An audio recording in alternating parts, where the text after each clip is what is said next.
पीछे. Hello and welcome once again to Elections on My Plate. Coming to you this week from Ahmedabad, the largest city of Gujarat and one which has really defined the politics of this state over the last quarter of a century.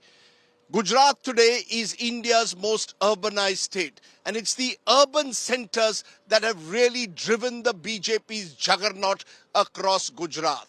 The big question, of course, will 2022 be any different? Will the BJP continue to dominate urban Gujarat and then spread beyond? Or are there new cleavages, new divides emerging? Or is the BJP's election machine simply too powerful for its political rivals? Let's try and find out. Join me on Elections on My Plate. First to Ahmedabad, the city of my birth.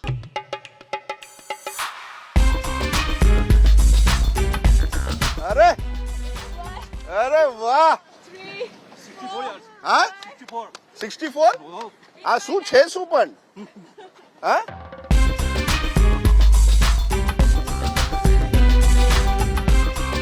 I want to know from all of you are all very fit here.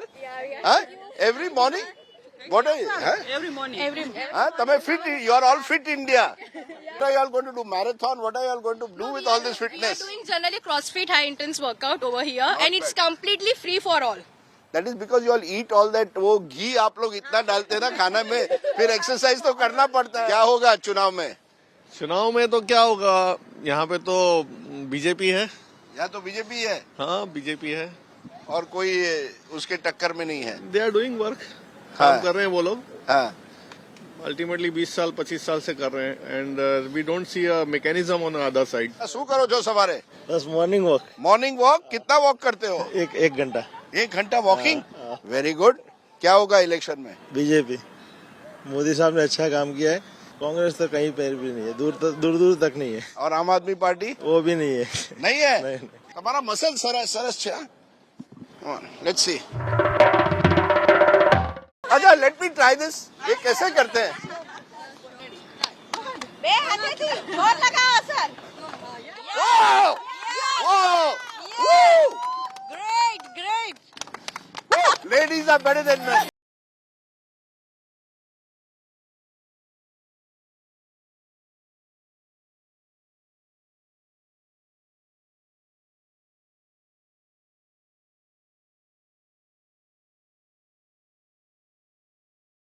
Stop on this Ahmedabad elections on my plate is slightly nostalgic because I've come to the building where my grandparents used to live for several years. My grandfather was a retired police officer and this is where they lived for their post-retirement years. My grandparents are no longer with us, so I've come here to find out if at least some of the staff is still there.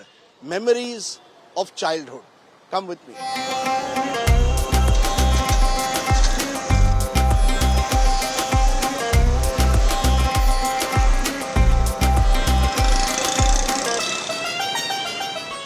Ahmedabad की हाल कैसे हैं? बस देखो अभी हाँ? चल रही है इलेक्शन की सब तैयारियां चल रही है सबकी इलेक्शन की तुम खड़ी रहोगी क्या इलेक्शन में दिलाते हो टिकट कौन सा पार्टी से टिकट लोगी आप दिला दो मैं खड़ी हो जाती हूँ तैयार हो टिकट लड़ने के लिए इलेक्शन हाँ? नहीं अपनी ताकत नहीं है नहीं है तो किसका जोर किसका ज्यादा है इधर बीजेपी का है कांग्रेस का है सभी का लग रहा है ज्यादा सभी का लग रहा है का ज्यादा सबके मुंह से झाड़ू वाले का सुन रही है केजरीवाल का ज्यादा सुन रही है अच्छा केजरीवाल का इधर चल रहा है ज्यादा चल रहा है ज्यादा चल रहा है केजरीवाल का तो बीकॉम का ग्रेजुएट करेगा क्या देखते अब आगे जॉब वॉब मिले तो ठीक अहमदाबाद में नौकरियां ही नहीं है ने अच्छा नहीं है अरे अपने वो क्या बोलते सरकारी तो ठीक प्राइवेट में भी नहीं है तो तुम्हें और तुम्हारे दोस्तों को जॉब नहीं मिल रहा है जॉब अभी कोई नहीं है अमुक के जगह कोई रिक्शा चला रहे हैं हाँ फिर कोई जगह कोई अपने फैक्ट्रीज वगैरह में जॉब कर रहे हैं तो बीकॉम करके दुकान चला रहे हो हाँ ये अच्छा है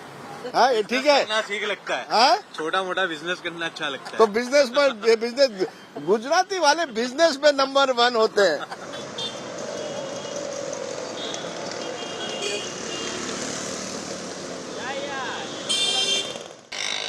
Okay, my nashto or early breakfast in Ahmedabad is here at Lucky Restaurant. Lucky because it's an unusual restaurant like no other. Built on a Kabristan, some of the graves are still there, and it's got an original Hussain painting because the great Hussain would paint and have the lucky chai. And that's what I'm going to do. It's time for Chai Pe Charcha with a little bit of Ban Maska at Lucky. Come with me.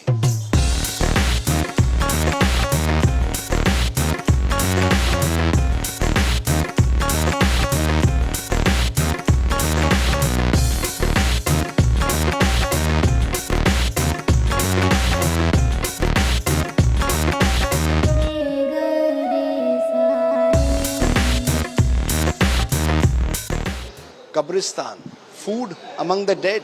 Come with me. Kem cho? Hello. Mr. Ajay Umat, Gopi Ben, kem cho? Saurabh, kem cho? Gopi Manyar of Aaj Tak and India Today, Saurabh Vakhtani of India Today, and Ajay Umat of Ahmedabad Mirror. Ready for Chai Pe Charcha? Chai Pe Charcha. Are chai lana, chai, ban maska. That's what we need. Huh? Kaun jitwanu election? Who's going to win the election? BJP will win the election. એમાં તો કોઈ બેમત કોઈને પણ નથી લાગતું. There is no doubt. No doubt about it. BJP will win. So it's now only a question of the margin, is it? Margin and vote share. Margin and vote share. You are telling me I have come all the way to Ahmedabad and you already know who the winner is? अगर देखिए आम आदमी party अगर नहीं होती चुनावी मैदान में तो ये बहुत टाइट सिचुएशन में होता क्योंकि कांग्रेस एंड बीजेपी ये दोनों के बीच में कंटेस्ट हो रहा होता लेकिन इस बार आम आदमी पार्टी है तो कहीं ना कहीं वोट को डिवाइड कर रहा है। हाँ, ये आ गया बन मस्का। बीजेपी को मस्का मत लगाइए, केवल बन को लगाइए। Few months ago when I came here there was a momentum for AAP. Is that momentum gone? I certainly see that for last couple of weeks they have backed out from the campaign. I don't see such strong campaign which was going on for past so many months. So I see something they have backed out from. And Congress, I see they are performing superb door to door and ground Congress level. is doing well door to door? Very well on ground. So you actually think the Congress can do but as well as 2017? They got 77 seats? They got 77 seats. Radip, Congress strategy this time may be part of strategy not to bring Rahul Gandhi. Because, अगर राहुल गांधी लेके आते तो वो poster boy बनता और अमित भाई और Modi would hit him with whatever stick available. They did not bring Rahul Gandhi, Priyanka Gandhi. Modi versus Rahul नहीं बनाना। ताकि वो बनाना ही नहीं चाहते हैं, वो एकदम लो की रखना चाहते हैं। आप लोग सब कह रहे हैं कि बीजेपी जीत रही है। क्या है? Why is BJP winning? एक वन सेंटेंस में कहूँ, BJP may not win, they will manage their victory. They know how to do smart polarization. मैं तो कह रहा हूँ कि बीजेपी का वोट शेयर कम भी होगा 3%, 4%, फिर भी बीजेपी की सीट बढ़ेगी। Because the opposition vote is divided. मैं आपको बताऊँ। No, between AAP and Congress. So AAP is taking Congress vote away mainly. 80% vote आम आदमी party is taking from Congress party. So Aam Aadmi Party but single digit. Single digit. Hindu-Muslim politics is still played out on the ground. BJP leaders are openly saying about it. Hindutva ही हमको लेके आगे बढ़ना है. They are openly saying it. Even Hardik Patel or be it any other lead, they are openly saying that we have to take forward Hindutva. But does Hindutva mean anti-Muslim politics or does Hindutva mean कि गर्व से कहो हम हिंदू हैं? गर्व से कहो हम हिंदू, obviously. माचो अब ये कैबिनेट का लास्ट डिसीजन क्या था मालूम है? Before model code of conduct uniform civil code. अब गुजरात के हर आदमी को लगता है सर ये सरकार आएगी तो यूनिफॉर्म सिविल कोड आएगा. वो द्वारका में मुस्लिमों के इलीगल एनक्रोचमेंट जो तोड़ने वाली बात है वो क्या दर्शाता है? वो खेड़ा मातर में मुस्लिमों का फ्लॉगिंग किया वो क्या बताता है? आज तक किसी के सामने एक्शन नहीं हुआ Rajdeep.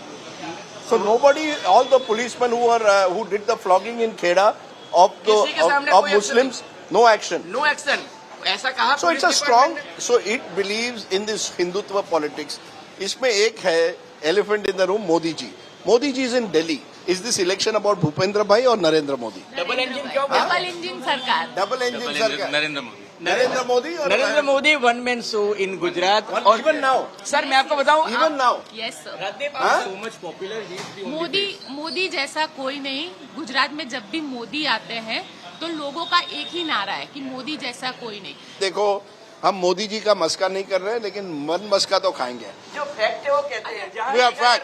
You have to give credit. यहाँ पे जब परेश रावल जीते तो परेश रावल ने एक डायलॉग बोला था कि राम के नाम पे पत्थर तैर जाते हैं और मोदी के नाम पे लोग जीत जाते हैं। Unemployment is an issue, price rise is an issue, but farmers distress is an issue, Yes. and yet people are saying Modi hai to mumkin hai. And infrastructure you see only in Ahmedabad, Rajkot and Vadodara or Surat. After that you don't see any urban development in Gujarat. And despite that, despite all of that, you are all three are saying that Modi hai to mumkin hai. Chalo. On that note, thank you very much for your Chai Pe Charcha. Thank you, sir. Plenty more ahead. You are watching Elections on My Plate. Gujarati chai. चाय पे चर्चा। બહુ મીઠી છે.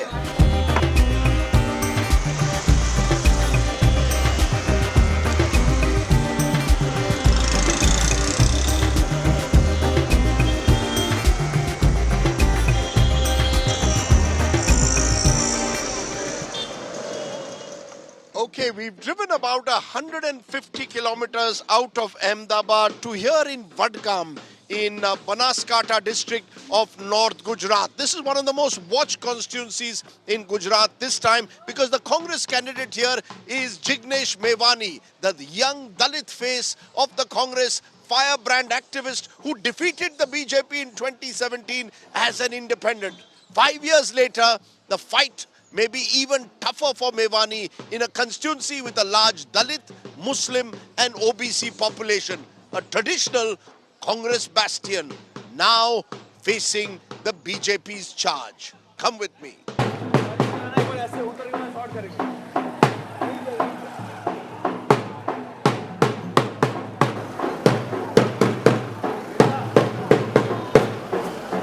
मैं ये बताना चाहता हूँ जिग्नेश मेवानी की लहर इसीलिए है अभी वडगाम तालुके में कि जब कोरोना का टाइम था उस टाइम में जिग्नेश मेवानी ने यहाँ पे बहुत बड़ी सेवा की थी। वो खुद क्या किया था?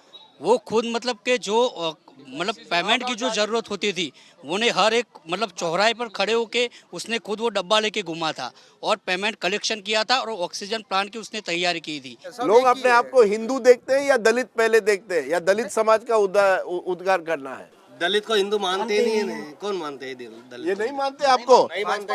नहीं, छूत अछूत अभी भी चलता है। अभी भी चल रहा है, अभी भी चल रहा है। दलितों का वोट चाहिए तब हिंदू बना देते, बाकी तो हम लोगों को कौन हिंदू स्वीकारने के लिए तैयार नहीं है ना दलितों को। हमें मंदिर में नहीं जाने देते हैं। हाँ, अभी भी आप मंदिर नहीं जा सकते। अगर शादी हुई तो भी नहीं, घोड़े पे नहीं चढ़ने देते ना। मूछ रखने से भी प्रॉब्लम है। पर आपने अच्छी मूछ रख ली है। वो तो हम शहर में रहते हैं ना, गांव में अभी तो कहाँ मूछ नहीं रखने देते, घोड़े पे नहीं चढ़ने देते। दलितों को क्या मिल रहा है? तो आप हाँ, कहीं कहीं ऐसा बनता है कि अगर दूल्हा अपने घोड़े पे बारात लेके जाता है तो उन सारे के बिरादरी पे कोई पत्थर मारता है। अभी भी होता है। यहाँ पर मुझे रख लेते हैं तो फिर उनको दबंग जाती है, मारती है, सब मारपीट होती रहती है और फिर भी गुजरात सरकार हिंदुत्व की बातें करती है। हम तुम्हारे साथ हैं।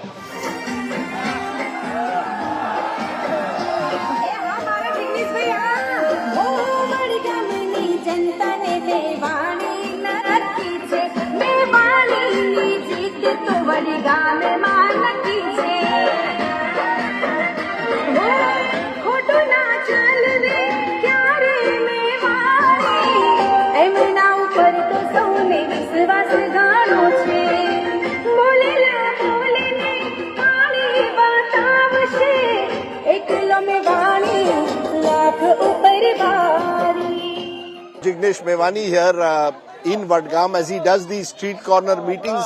Jignesh bhai, क्या आप मानते हैं? Do you accept that this election is more difficult than 2017 for you? पूरी BJP wants Jignesh to be defeated, and that is a great credit that can be attributed to my ideological commitment. I am not moving an inch from where I was in 2017 and prior to that. I vote this country to ensure social justice for tribals and Dalits and secularism for everyone, and therefore BJP is targeting me. But I am pretty relaxed. You're relaxed? Cool. I am composed. And all these people, just see their faces, the kind of love and affection they have for me. So no matter Modi tries hard, Vadgam will win.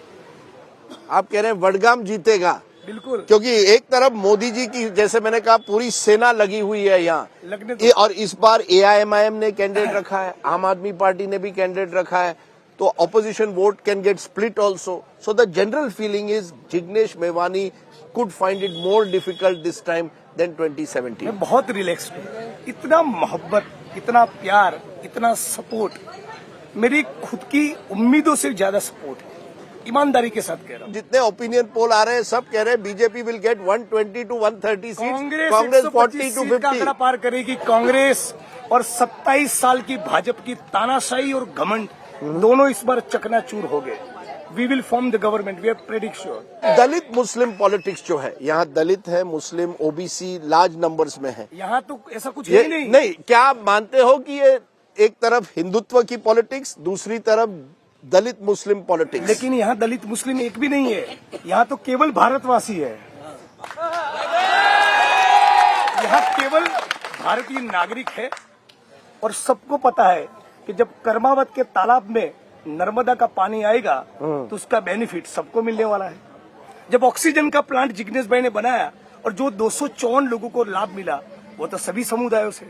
नहीं, ये तो मोदी जी भी कहते हैं ना कि जब अच्छे रास्ते बने या बिजली आई तब वो सबके लिए मिले, ना हिंदू ना मुसलमान, सबको मिली. वो तो इसी बनासकांठा में हम ये भी कह रहे थे कि मित्रों, हैंडपंप चलाओ, खनिज तेल निकलेगा. आज पूरे मुल्क का तेल निकाल दिया.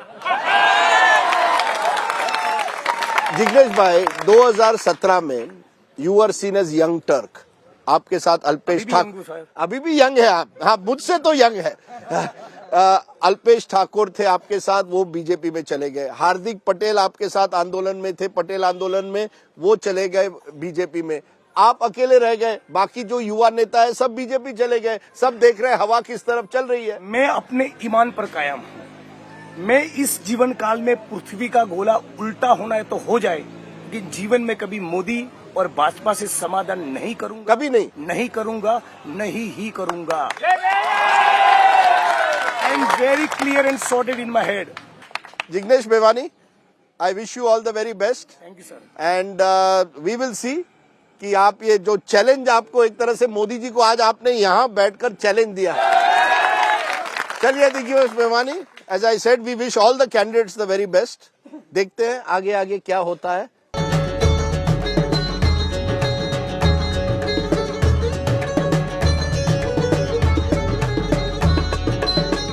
Okay, now Jignesh Mevani is not the only young Turk from the 2017 elections contesting this time in 2022. Hardik Patel, then the face of the Patidar agitation, has switched sides from the Congress to the BJP and is contesting here in Viramgam on the outskirts of Ahmedabad. So we've driven from Vadgam to Viramgam to check out how Hardik Patel is facing his political debut in elections. Let's meet him. हार्दिक भाई, कैसे हैं? अच्छा हूँ. Tiger जिंदा है?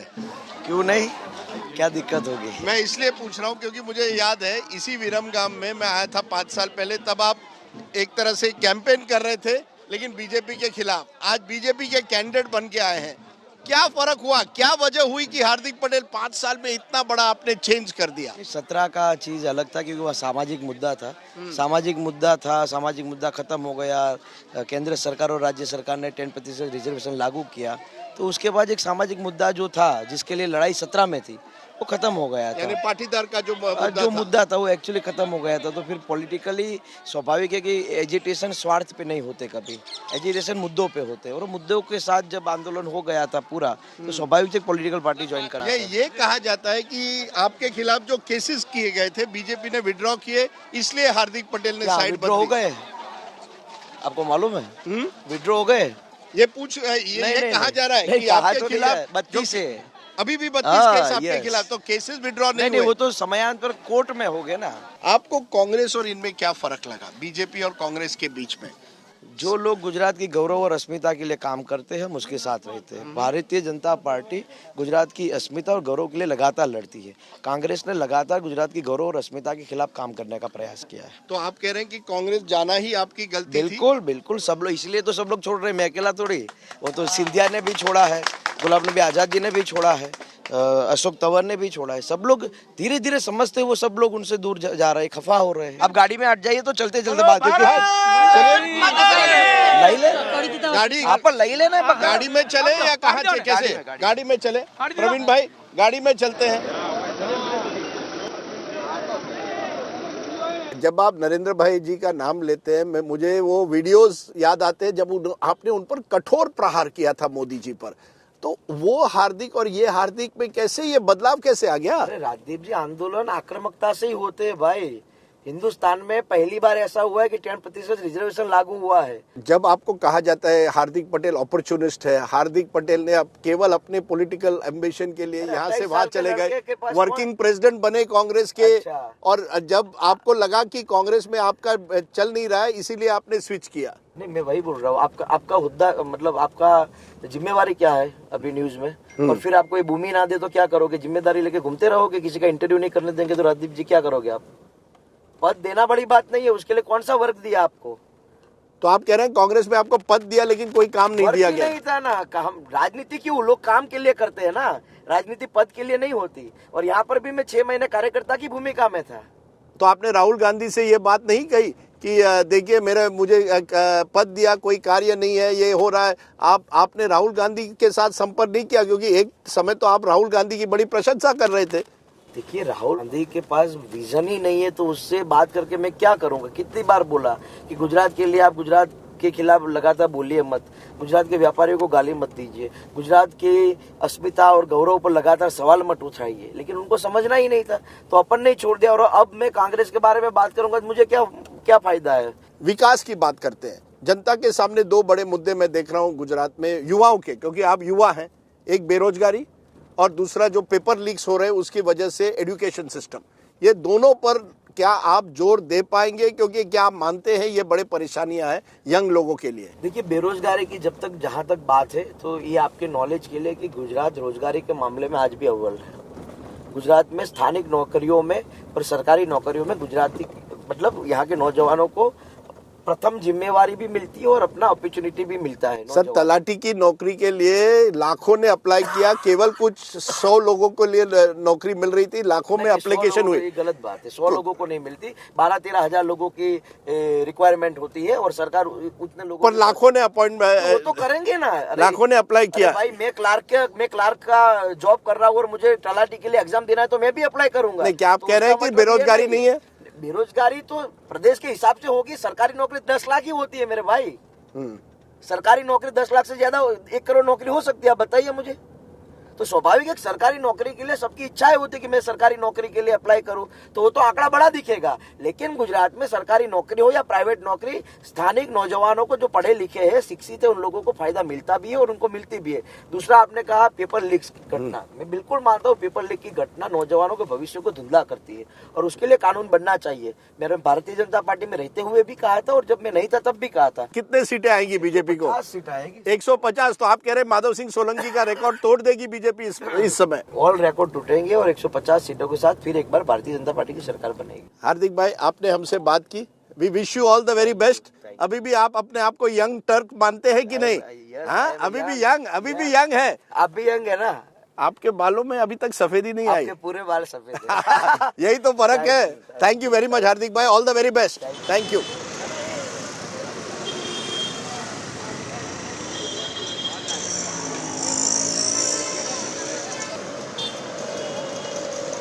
Okay, we've stepped away from the political rally of Hardik Patel to get a sense of Viramgam, because remember, this is 70 kilometers away from Ahmedabad, and like many small towns in Gujarat, hugely aspirational, but has only one college, for example, and most young people here have to travel to Ahmedabad for jobs. Let's get a bit of a Gathia chat here in Viramgam. Gathia che ke nahi? कई गाठिया छे? Nice. कैसे है sir? बहुत बढ़िया sir. क्या होगा? विरमगाम की हाल कैसे है? विरमगाम का हाल तो ठीक नहीं है सर। जो मुख्यमंत्री है वो तो दिखाता ही नहीं है, मोदी ही करता है। मोदी तो केंद्र में आएगा ही आएगा, लेकिन इधर गुजरात का मुख्यमंत्री क्यों नहीं आ रहा है? वो क्यों नहीं बोल रहा है कि इधर गुजरात की पब्लिक को क्या तकलीफ है? इधर फौजी तकलीफ है, फौजी आदमी को न्याय नहीं मिल रहा है। नहीं, विरमगाम में विकास हुआ है कि नहीं? विरमगाम में कहा विकास, आप देख लो। हाँ, गटर लाइन देख लो, विरमगाम का गटर लाइन देखो। इधर ये एरिया, इतना एरिया में पानी जाने की कोई जगह ही नहीं है।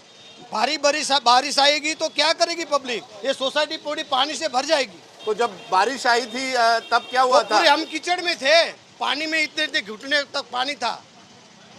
लेकिन आप दिल्ली में मोदी जी चाहते हैं? मोदी चाहिए, दिल्ली में मोदी चाहिए, 100%, 101% चाहिए। और गांधीनगर में? गांधीनगर में लेकिन जो अच्छा काम करेगा वो चाहिए, लेकिन मुख्यमंत्री सामने आना चाहिए। मुख्यमंत्री भूपेंद्र पटेल नहीं आता? भूपेंद्र कहीं देखा ही नहीं हमने, शकल ही नहीं देखा है भूपेंद्र पटेल का। नहीं होता विकास। हाँ बताओ, विरमगाम में विकास हुआ है कि नहीं? अरे बहुत जोरों से हुआ और बहुत सारा हुआ है। कहाँ पर नहीं हुआ? कौन बोल रहा है विकास नहीं हुआ? विकास मतलब क्या? उन्होंने कहा कि विकास मतलब क्या है? इनका कहना है स्कूल चाहिए, कॉलेज चाहिए। अरे जनता को बिजली, पानी और सड़क चाहिए, वो तीनों यहाँ पर है क्या? नहीं है? ये बोल रहे हैं ऐसे ही इतनी कंपनियां इधर लग गई है क्या? आप बिजली पानी से पेट नहीं भरता है, फिर किससे भरता है? खाना को रोजी रोटी मिलने से, रोजी रोटी भी चाहिए और दिकरियों लड़कियों को सम्मान चाहिए, हर चीज को चाहिए।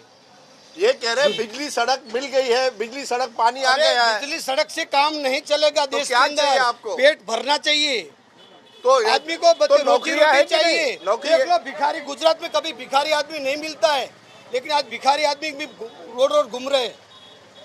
राजदीप सर जी आपको समझना होगा, एक मिनट। हाँ, राजदीप सर जी आपको समझना होगा, हमारी गुजरात की जनता बिजनेस में मानती है, जॉब में कम मानती है, लेकिन उसके हिसाब से जितनी मिलनी चाहिए उतनी जॉब मिली है।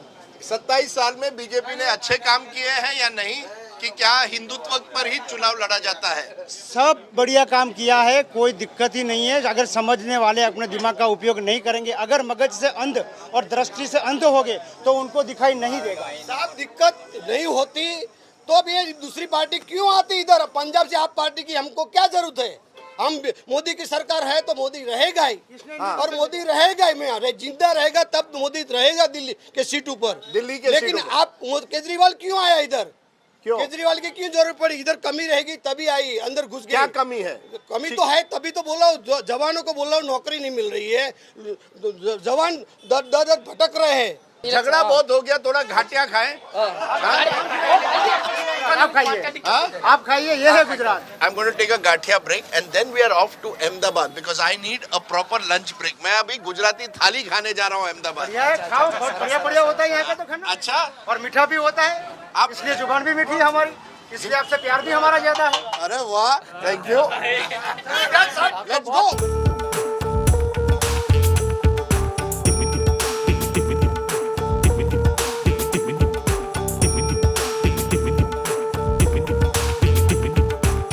Okay, now a lot may have changed politically in Gujarat, but one thing hasn't in Ahmedabad. The good old Gujarati thali at my favorite place, Agashe, in the heart of Ahmedabad, with this wonderful heritage building of the House of Mangal Das to greet you. Let's go for a classic thali.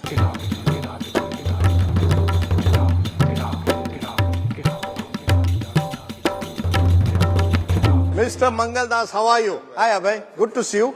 Place is looking as lovely as ever. Thank you. We try. Wonderful.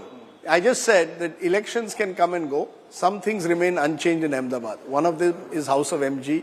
And what you've done here is remarkable. Restoration, right? Yes. It's adaptive reuse, I like to call it, because the purpose for which the house was built as a home and what it is now is different. So when was the original home built? How many years ago? There are two wings. This particular wing, which is the CG wing which we are in, was 1904. 1904. So this would be your great-grandfather probably? Great-grandfather. Wow. When he was first generation textile mill owner. So I want to tell our viewers that, you know, this is one of the original textile families in what was the great city of textiles in the early 20th century. So you've preserved all the old photos over the years, the family tree. What we made this house into, that we made a hotel out of it, but we tried to bring all the family archives and everything here, so it's become a repository of all the family legacy, including photographs, textiles, artifacts, jewelry, silver, everything is brought here. Is that heritage quality of Ahmedabad still intact? Because, you know, when we travel around Ahmedabad, we almost feel that we are in new Ahmedabad. Is the old Ahmedabad still there? Do you believe it still is preserved, protected, more needs to be done? I don't believe heritage is static. I think what you mean is that our roots in heritage are deep. But Ahmedabad is one of the rare cities which continues to evolve, and for those families which have had the privilege of growing up with a certain exposure to what you call heritage and culture, they retain it, but they bring it forward, as we've tried to do. So this house is definitely an adaptive reuse. You may find a lot of contemporary elements in it, but you'll always find a simplicity and a tradition which continues. Ah, lovely. This thali is waiting to be filled, Abhay. It's a labor of love, I want to say. Abhay, what he's done with this place is truly a labor of love, which is why the thali hopefully will have that special taste. તો ગુજરાતીમાં તમે શું કહો છો for labor of love? મીઠાશ. ચાલો, આવો. પ્રેમથી કરો.